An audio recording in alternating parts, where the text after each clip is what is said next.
Hello, hello. This is the podcast Women Who Tech, and I welcome you as well as my guest tonight. This is Clara Scharpf, user researcher. Hope that the conversation is going to be as insightful as it gets. Hi, Clara. Nice to be here. Thank you so much for coming in. I'm super excited. Yeah, I'm excited as well. It's my first podcast. Oh, yeah, but it's a bit worrisome. Yeah, I'm excited to listen to it afterwards.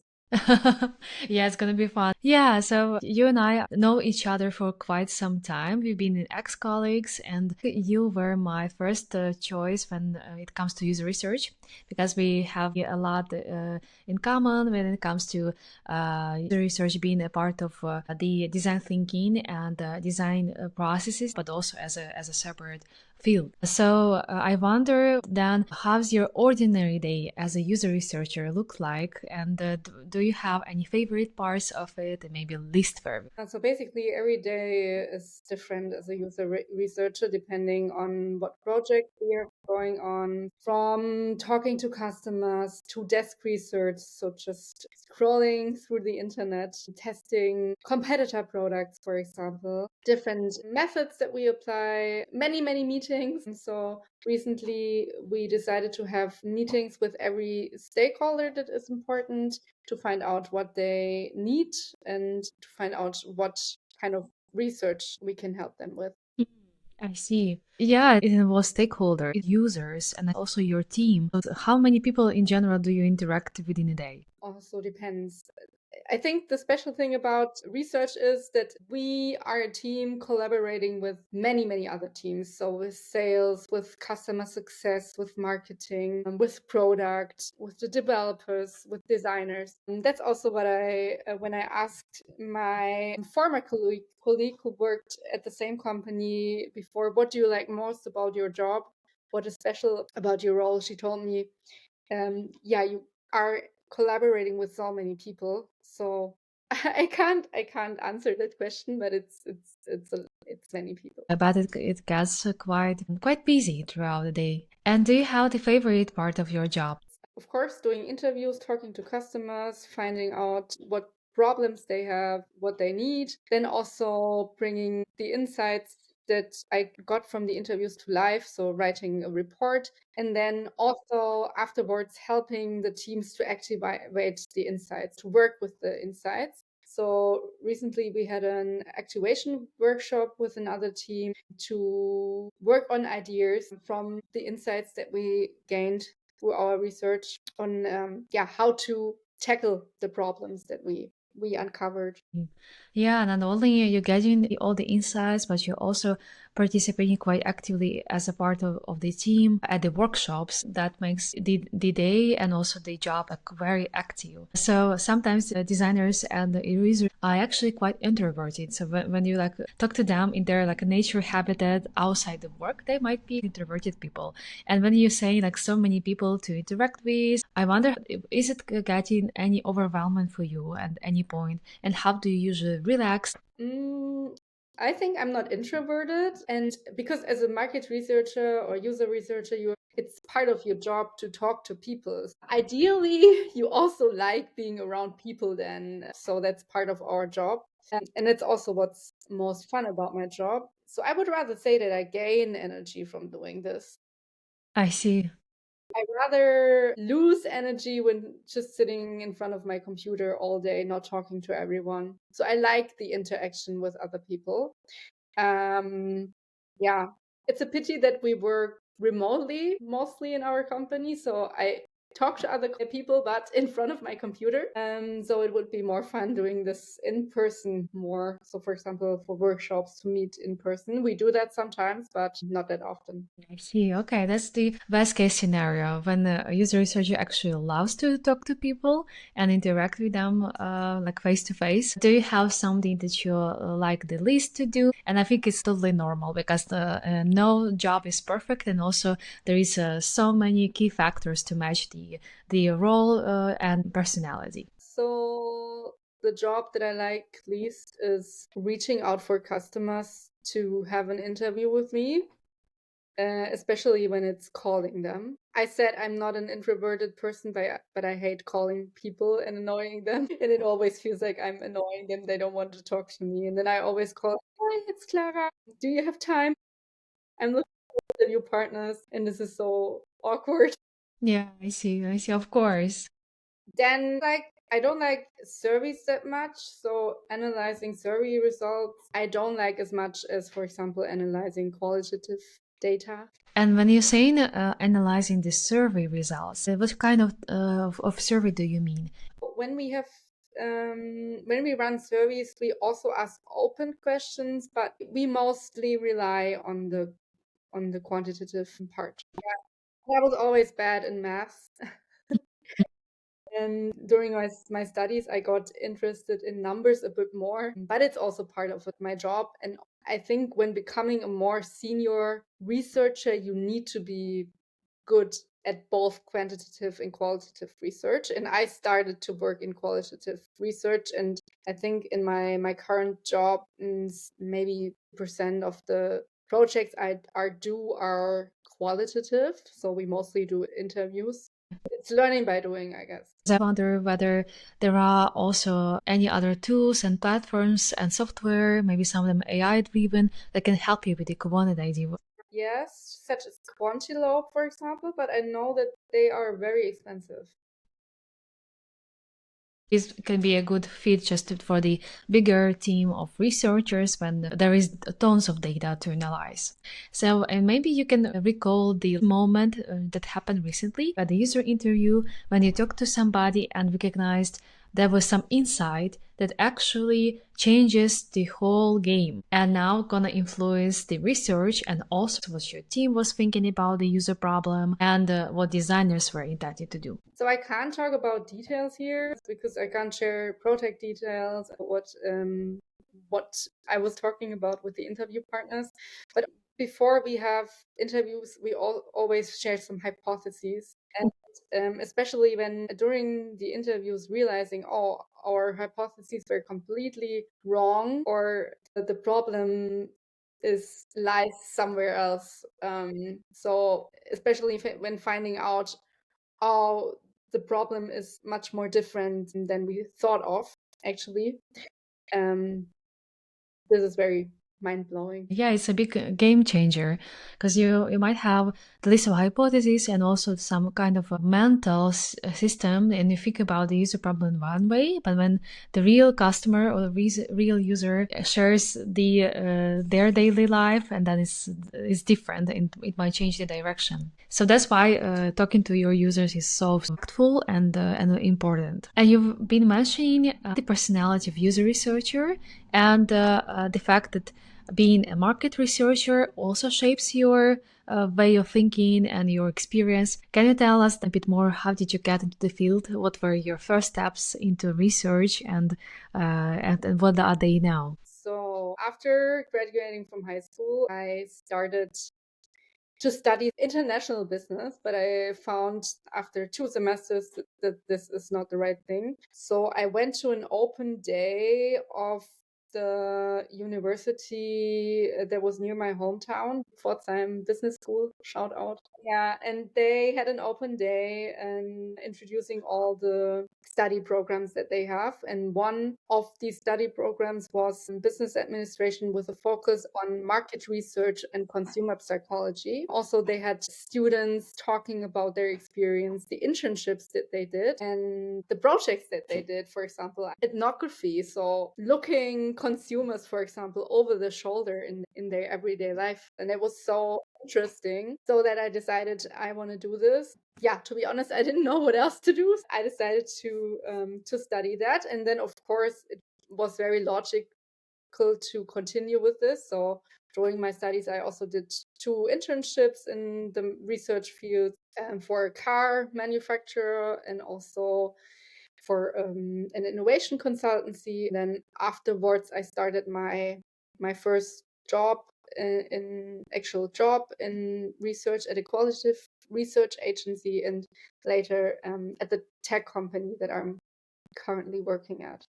Yeah, that's quite logical and consistent career path. So from graduating in market research and consumer psychology and moving to the digital space, have you reflected on what did market research give you when you moved to the digital space of user research where you have users, not consumers?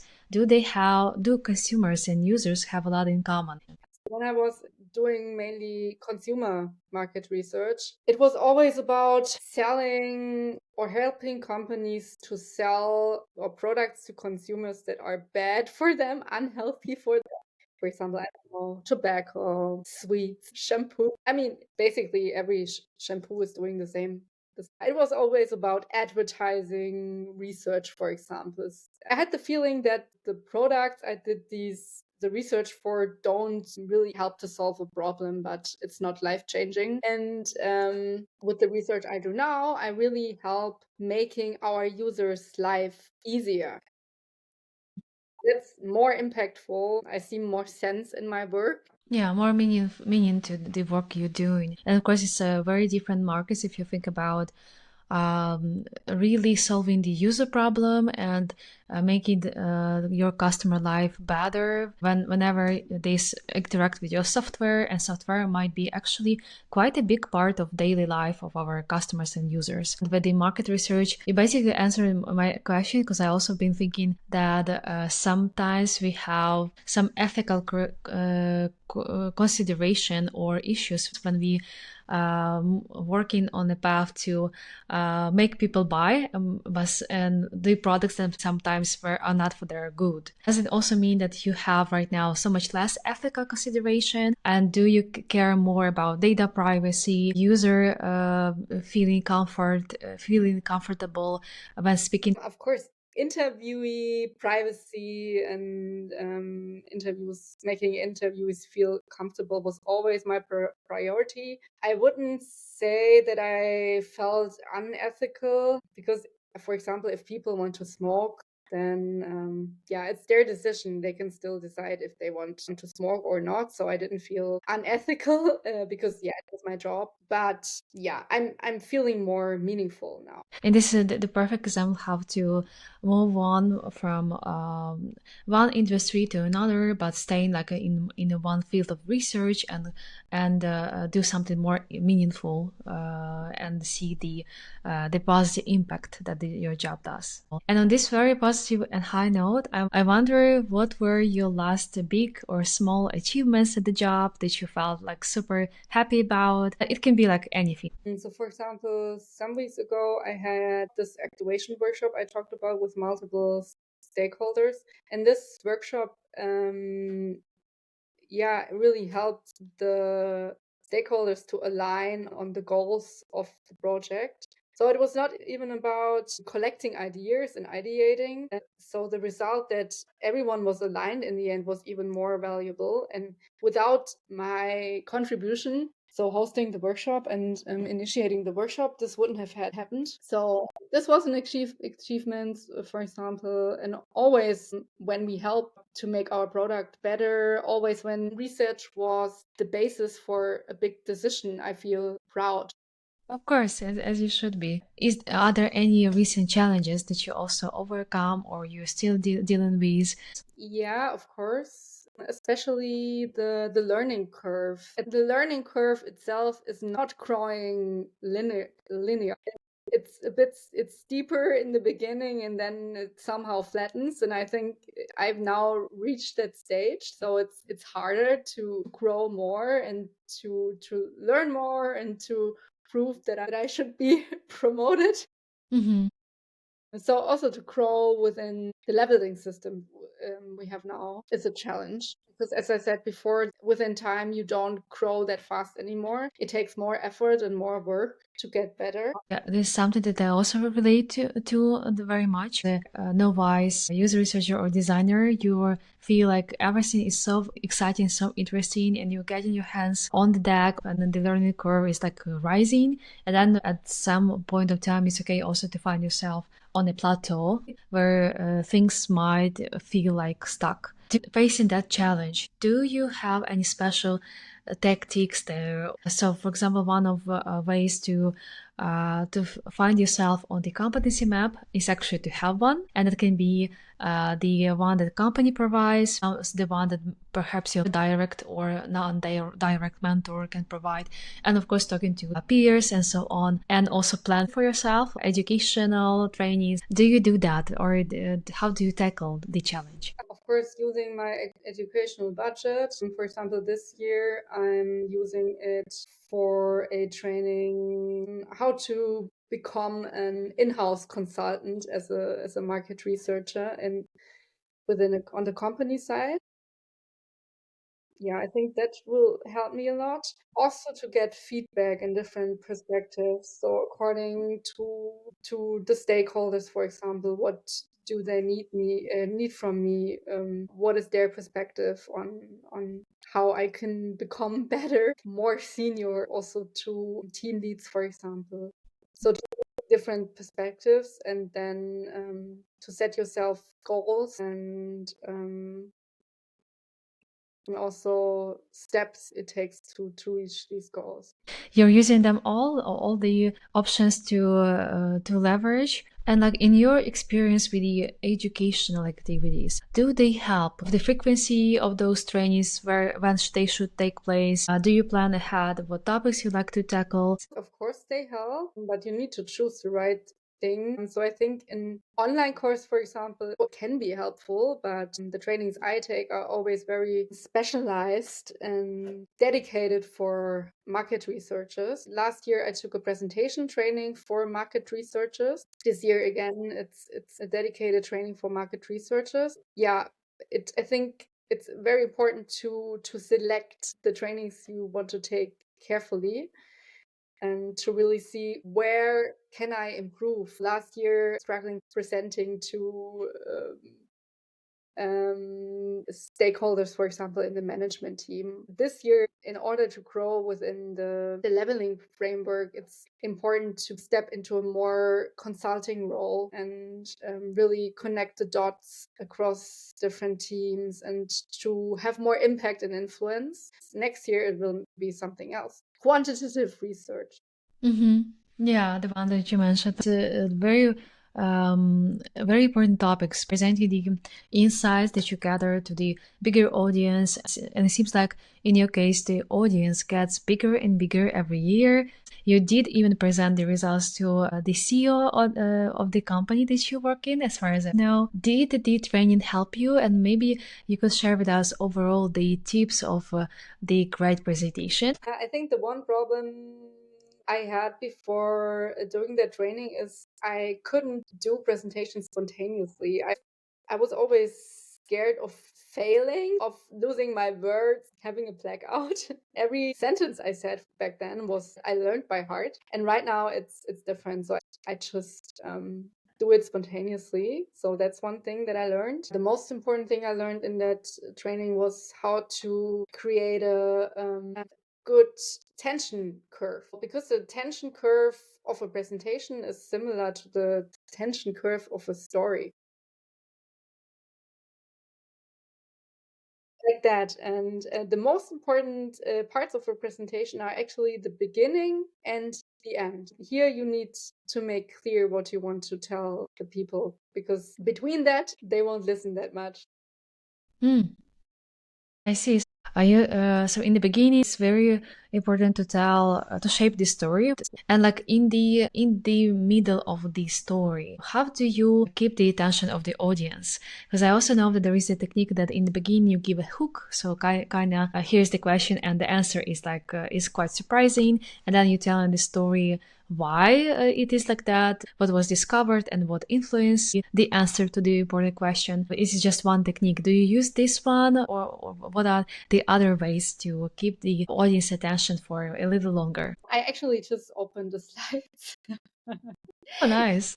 Because I made a presentation after the presentation training for my team and also people in my company that were interested in and me passing my learnings onto them. So the most important thing to keep your audience's attention is to create interactivity and involvement. You can, for example, ask questions. There are many nice tools such as Mentimeter. So with Mentimeter, for example, you can do quizzes or polls during presentations, which is a very nice tool to keep your audience engaged. Then also with pictures, with videos, maybe some interactive slides. You can use a zoom effect, but to fade in, for example, slides. When you're doing online presentations, you shouldn't stay in the speaker mode all the time, because then people just look at your slides, they get bored. So from time to time, when you ask questions or when you want to have a discussion, just go into speaker mode again and change this perspective for some minutes. So to keep the storytelling engaging, the conversation should be both roles in a way. So it's not only you speaking and presenting, but also have some engaging activity or asking the audience questions that might be even rhetorical or go with the flow. But that breaks, I guess, the pattern of just listening to one content. Oftentimes when I hear that, and I definitely agree with the approach, just imagine the presenter having the skills of a stand-up comic or an actor or a showman or showwoman or a poet slammer. So you have to not only be in charge of what's going on at the moment with the presentation. They know your content for the best, but also be quite spontaneous. And maybe there is a joke said in the audience or a comment, then it's cool to engage with it right away. Do you also agree with that? Of course. And of course, not everything you say should be spontaneous, especially as I said, the start and the end of your presentation are the most important parts. And for the start to be catchy, it's also nice to have an intro. For example, to start with a graphic or meme or something you experienced lately, for statistics, and or asking a question to the audience. That's something you can plan ahead. Yeah, other than that, keep it flexible and Okay. spontaneous. Yeah, let's do that. So you can think about presentation as something very troublesome obligation, but you can also think about that as your time to shine, to be visible and interact with your audience and make it as a little show, but in a good way. It's definitely not a one man or a one woman's show. Thank you so much for sharing that. The presentation is the part of a job of user researcher and also of designers. And I'd like to talk about the collaboration between designers and researchers. So, like I said, we've been working together. I had a role of designer at one point of time. You as a user researcher of the same product. When the discovery can be shared between designer, German-speaking user researcher, and English-speaking designer, the validation of hypotheses and user testing very often falls on the shoulders of user researchers so much more when we have the German-speaking customers and the designers are still catching up on speaking German. So I wonder, from your experience, what are key events that should happen, key ingredients of successful collaboration between designers and researchers? So I think the language doesn't matter that much. It's about strong collaboration. What would you expect from that collaboration? So especially when there's a prototype testing involved, it's always important to work together closely and also align on the deliverables. And so what kind of prototype and which form do I need from the designer, for example? And to understand the expectations of the designer in terms of research questions, hypothesis. How can I help you, for example, with the research? And the problem is that I've not only had this with designers, but also with other stakeholders. I think every team is speaking their own language. Designers speak another language than researchers, and it's very difficult to get on a common level of understanding. To have a good kickoff is, I think, the most important thing, to really understand what does the designer need from me? How can I help him or her? What do I need from the designer? That's basically with every stakeholder, not only with designers. I think also designers are not only the stakeholders of user researchers, but also partners. I'm just wondering what are the recipe for the companionship? What pops up on my mind is a list of artifacts, of deliverables that a designer could supply, and a user researcher can together go through and talk about, have this hypothesis written, so that perhaps the product trio or product squad can be aligned on that, and that's the starting point. Do you have a preferable list of artifacts that should be deliverables out of the collaboration between designers and user researchers, and what would one expect from user study afterward? I think first of all, the working agreement is important with the deliverables, the research questions, so that afterwards there are not no misunderstandings, to avoid misunderstandings about the expectations. Then of course the prototype is needed from the designer.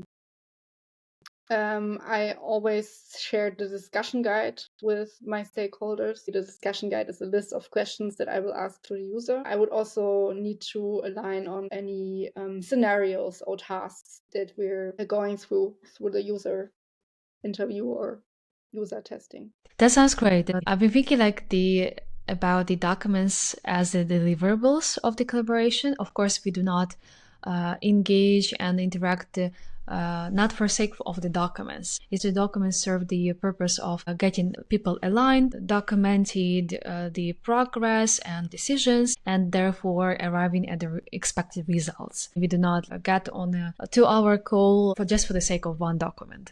Just give you the tip of the situations are a bit annoying and funny in the same way. So it might be not that rare when the invited user can be late to the call, or come to the call with a group of people, and it's very annoying when the clickable prototype is delivered with the mistakes, the hotspots that do not work from the designer side. And I think it's a bit annoying for the user researcher when the prototype is being presented and the customer is clicking through and something's not working. And that is something that we strive to avoid for any cost, and there is a Figma and tools to help us to annihilate that situation so it won't happen at all. I wonder if you have any funny yet ambivalent moments with either your customers or with designers you collaborate with, as we all are humans. Yeah, I think you mentioned already some good examples. Also, there are many interview partners in general, and sometimes they don't show up,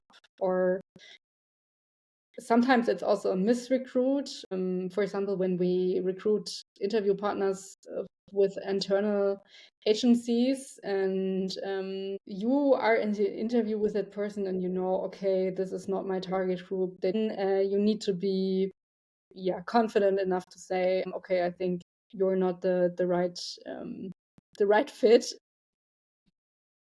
Interview partners who have problems with their computer, for example. Mm-hmm. Yeah, technical setup is a common problem. The misrecruit is annoying and also costs time and money for the company. You mentioned that sometimes it happens when working with the third party or like with the external agency that provides the from the first glance fits the profile of person you're looking for. Could you tell us a bit more about that experience? So when it makes sense to talking to So for example, when you want to talk to potential customers, competitor customers, when you have problems winning your own customers for interviews, then it also makes sense, for example, reaching out to them through recruitment agencies. Okay. I see. Yeah, when you cannot win your own customer over, so like it's a lower conversion rate when we are recruiting our use. Yes, service. You can also do that with suppliers. With suppliers, would you be open to name the suppliers that you had experience with, the platforms that it makes sense also to work with? I know there are user testing, for example, as the major one. with recruitment agencies, there's a difference between the DIY ones and the one you send the screener to and they do the recruitment for you. So with the DIY suppliers, you upload the screener yourself, and then their staff is not involved. You do everything yourself. Because if your target group is very complex, for example, in our case, fleet managers, operation managers, then it makes sense to look out for a dedicated B2B or even fleet recruitment agency that is specialized in B2B or even fleet management. They are mostly better at recruiting the right people. Okay, thank you so much for sharing those insights. When you're saying about the recruiting your own customers and users, in my experience, there are a few kind of types, a few personality types of user types that would be very loyal and come to the interview due to some motivation of theirs. Do you have in your mind what kind of users shall we recruit? What are their motivations? I think either they're very happy with the product, or they're not happy, and therefore in both cases want to help us to make the product better, or they have a good relationship with our customer success managers. In my opinion, it make a lot of sense to talk to the same person over and over again. You need to get different perspectives, and also talk to the users that are not as present and loud. The problem is that to those kind of users that are not contacting us or not replying when we send them an email to invite us, it's very hard to reach out to them. I see. The diversification of users that we are talking to matters a lot. I think there is so much more to the motivation that the users might have to come and to talk to our team. Sometimes there's some super loyal people who love the product. They want to talk about it and praise it even more and point out small things that they are bothered with, less loyal users that see many bugs and they want to just be fixed as fast as possible. And did you come across the personality type of user that they just appreciate the attention and would like to talk to you, starting from the product and ending about their personal life or the weather outside the window? Of course, with our users, we not only talk about my questions, also about their problems and questions they have about our tools, but not about private things. Of course. When we talk about motivations, there's a big difference between the market research I did before in the agency, where we only talk to recruited interview partners, and they do it because they get an incentive. So for an interview, maybe 50, 60 euros, for a group discussion, even more. And of course, the topic might be interesting for them, but when it's, for example, watching an ad for an insurance company, it's not interesting. And it's especially during a group discussion of 2.5 hours, they might lose interest. But with our users, it's different because they have the motivation to get a better product experience. And that's why they're way more motivated. And for them, it's not about the incentive, it's about helping us and getting a better product experience. Yeah, and you having the common goal to get the delightful product experience. There is the incentives are the facilitators of the motivation, but shouldn't be just the one. Otherwise, we can get quite a broken mirror of the user needs. Of course, we also incentivize our customers who are doing interview with us, but not as a motivation. Or it's also an act of saying thank you and that we value them. Sure, the act of appreciation that on top of us caring about your opinion and your user need. While we're on the topic of the daily life of yours, I wondered, Clara, do you use AI tools in your job? And if yes, do you have like a division how the AI tools should be used in the workplace? I use ChatGPT a lot. Okay. At the company you work in, there is some sort of policy of using the AI-driven tools. We are super curious to hear a bit of that to the degree you're able to share. What I'm mostly curious about is your preference. If you have the understanding how you as a user researcher would like the AI tools to be used at company and how the policies should be enhanced due to the exponential tech growth and AI tools development. There might be some bias and extra carefulness around the tools. We as a user researchers and designers can leverage also AI tech. So as for policies, I think we already have a good policy, not to share any company like secret company secrets and user data. Especially with ChatGPT, we can use this as a source of inspiration for analysis, for writing discussion guides, or for creating a workshop agenda, for example. It shouldn't be more than a source of inspiration. We as researchers are more experienced than AI. Mm-hmm.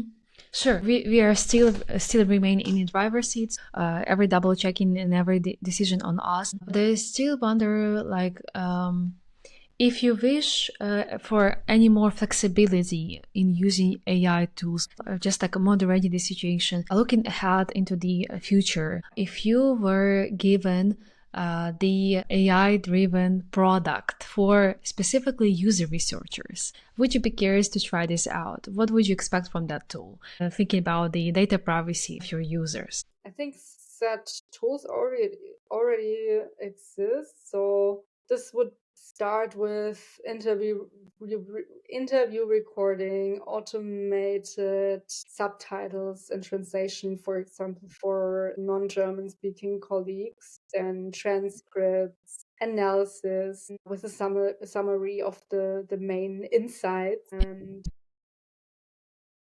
also PowerPoint charts. And I just haven't checked them out. Yeah.